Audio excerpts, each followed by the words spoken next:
My father was very artistic, and his father was a farmer, and he expected them to do this. He expected his children to go along with this, but my father wasn't willing to do that. And with his mother's blessings, he came to this country, and he made his way, going from mill work to apprenticing himself to a butcher and learning how to do that. And he became a very good butcher. He had such a reputation in town. The original store was Longo's Market. The um, the second store across the street from the original was called Longo's New Market. I enjoyed that. I've always been a people person, and my sister was more. I'm not sure the difference, but she went on to college, and I stayed home to help my father in the store. So he and I ran the store for a number of years. It was a bad time to start a store because we went right into the Depression, and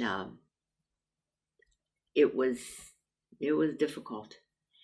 And then um, when we went across the street, um, it was still difficult because you were still feeling the effects of the Depression, and then war broke out. But my father he'd say, "We're becoming prosperous, but at what cost?" And he'd take a dollar bill and he'd hold it up. I can still see him doing this. He'd hold up this dollar bill and he said, "If I tear this dollar bill, it'll bleed." A dynamo. She cooked and did more than any two people could do. But she cooked all these dinners down at the church. And again, there are some pictures around showing the crowd of people that helped. So after she died, it kind of fell to my sister and I to start doing a lot of that down at the church. It was tiring, it was hard work, but it was also fun. It was. Uh, and you have to learn how to get along with a lot of people because everybody has their recipe, and you've got to be careful about that. People told us later, Protestants as well as Catholics, that my mother always prayed that she would see her children, my sister and I, grown up and married, and she got to see us grown up and married, and then she died. He had a girlfriend in Newcastle. They eventually broke up, and he called me and asked me to one of the church dances. And so we did. It was an ugly, ugly night, and he had an awful time getting here, but he did. And he always brought me a white orchid. I liked him instantly. And I had been dating somebody else too. And I broke it off. That was another rule at our house. You didn't date one person one weekend and somebody else the next weekend. It was one person. You had a reputation to uphold. And orchids are my favorite flower till today. Yes.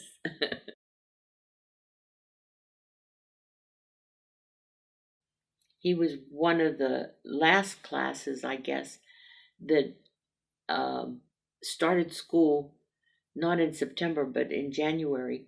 So then he graduated in January, and by February 1st, he turned the age when they were drafting, and he was in the war very early on. He didn't make it there for um, the invasion, but he fought in Germany, and he vowed that if he ever got out of there alive, he'd never be dirty another day in his life, because he said, you know, The socks got so wet and muddy, and he just couldn't stand that. And everyone teased my husband, I mean the family, that he was known. It was not uncommon, let me say it this way, it was not uncommon for him to take 2 or 3 showers in a day. I mean, he'd go outside and do a little bit of work and come in and take a shower. Uh, it was it was always the source of a great deal of amusement. Let me put it that way. He gave me the diamond on Christmas Eve. I was in my bedroom getting ready for church. I was putting on a hat, I think. In those days, we wore hats to church. And he came in and he had a box. And he said, "You should open this before we go to church." And tied to the ribbon of the orchid, facing me. I mean, it was, of course, my sister had a lot to do with that. So the ribbon was facing me, and tied onto the ribbon was the diamond. Because of the store, I chose to have the wedding on a Monday, because the Monday was the least busy day at the store, and it was, you lost less money on Monday than you did during the week, and or the weekend. And I didn't particularly like Saturdays because we worked hard on Saturdays, Fridays and Saturdays. So it was not my favorite day. Understanding, I think, is one of the, understanding what the other guy's going through, uh, pulling together, not pulling apart, you know. You can't go in 2 different directions. You've got to travel that road together.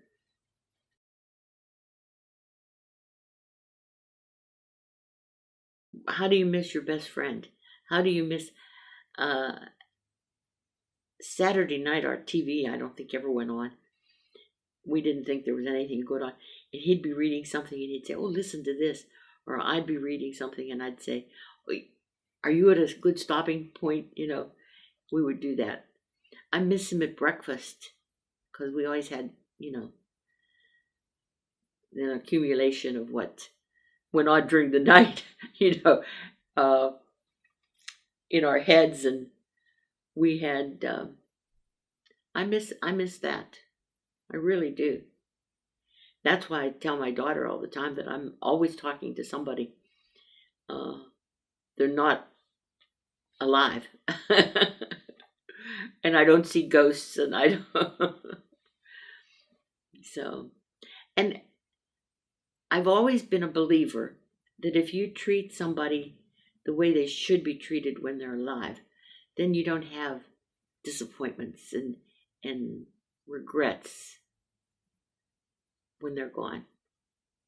And I can't say that I shed many, many tears when his brother died, in spite of the fact that we were extremely close. Nor did I shed a lot of tears when Tony died. It had just gotten to be too hard for him and for me. And we both knew it. It was time that he joined all the family in heaven. When you live and you've had the experiences, there's no other way to look at it. Yes, I miss my husband terribly, but it was, we'd fought a good battle together, and it was time for that battle to be over when he died. I've had so many people say, "Oh my, you look so well. You look so good, not well. You look so good." And I said, "Well, you know, it was my husband who was sick, and the dear Lord took him. He didn't take me. And I have to go on living. I'm living now for both of us, you know."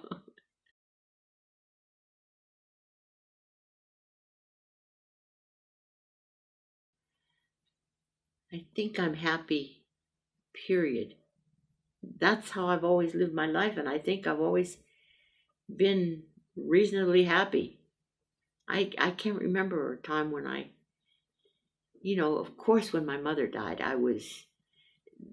there are times when you're not happy, but um, most of the time I think I am.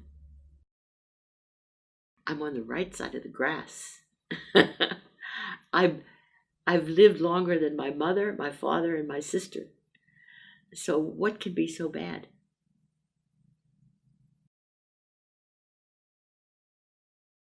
I hope they remember me with love and um, they always knew that I had a lot of gumption, and that's okay. Matter of fact, I think that's pretty good. For a long time, everybody was older than I, and now I'm in the position that I'm older than everybody, and that's okay. Um, I'm almost double my mother's age when she died, and I count every day a blessing. And every day is a nice day as far as I'm concerned. I don't care if it's raining or snowing or what's going on outside.